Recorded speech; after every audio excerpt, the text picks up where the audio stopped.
Today we're going to work with what's called exponential functions, and we're going to graph them. So here's your basic graph, often called the parent function, and this is called a growth. That means the graph is going left to right and it's growing, it's going up, as you can see right here. The next type of graph will be a decay function. Decay meaning going down. So if you look at this graph, how it proceeds down. What we want to do is basically learn how to use our graphing calculator. So we're going to take this function and we're going to press in our graphing calculator. By doing that, this is the graph we're going to get. From there, we're going to go ahead and write out what's called the domain,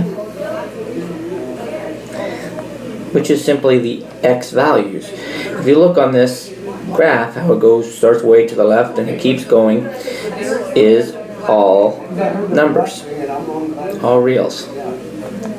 The range, on the other hand, is the y values. So the range in this case, y values, is just a positive. So positive reals. And if you look at this other function, as I was saying, the domain, once again, is all reals because it's continuous. It goes right and left, as you can see this graph right here. The range,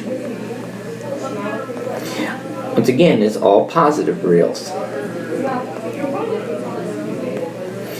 So we want to identify the direction of the graph and the x and y values, domain being x and range being y. So in the last example, we had what's called the parent functions. So a basic growth or decay graph. In this case, we have a equation here and we have an equation here. That if you print in those calculator, your graphing calculator, you'll get this type of graph, or in this case, you'll get this type of graph. What these are transformations. That means how is the graph changing? And if you look up here, this is our normal function. So we have an a, we have a b, x minus h, and we also have a k. And if we go through and see how the a changes, the h changes, and the k changes, our graph changes accordingly.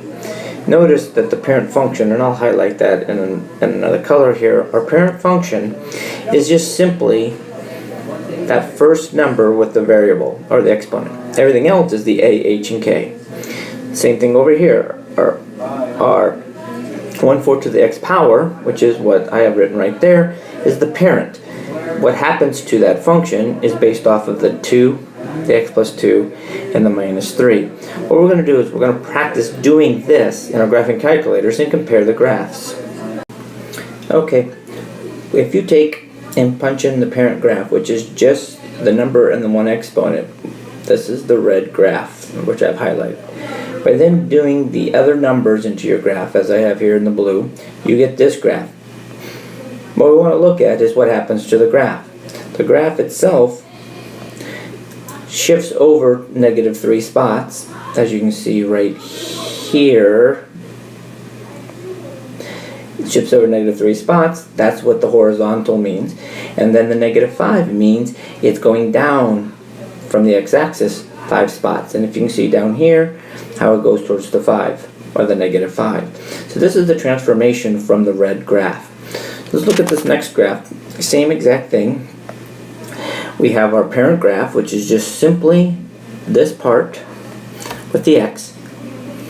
And then how does it shift based on these other numbers? And if you look at, and these are the other numbers, and here's the other graph. The first number, this -3 right here, means, this first number, -3, means it reflects across the x-axis. If you look at the graph right here, it's reflecting. That means it's going the opposite side of the x-axis. The 4 means it moves to the right 4, because it's a positive 4 when we make it h. And so if you look right here, it actually is moved right there 4 spots over. The next number, the +2, means it vertically changed 2 spots to the positive, and that's why it's above. Or down here, it's below. Right here, it's above at +2. So we have our shift there, this shift, and then the reflection. Just like if we go back to our last problem, we have the same shifts over. This is called the vertical. Not my fault. It's the horizontal shift, and this is the vertical shift. And the vertical is from the parent function without any other numbers.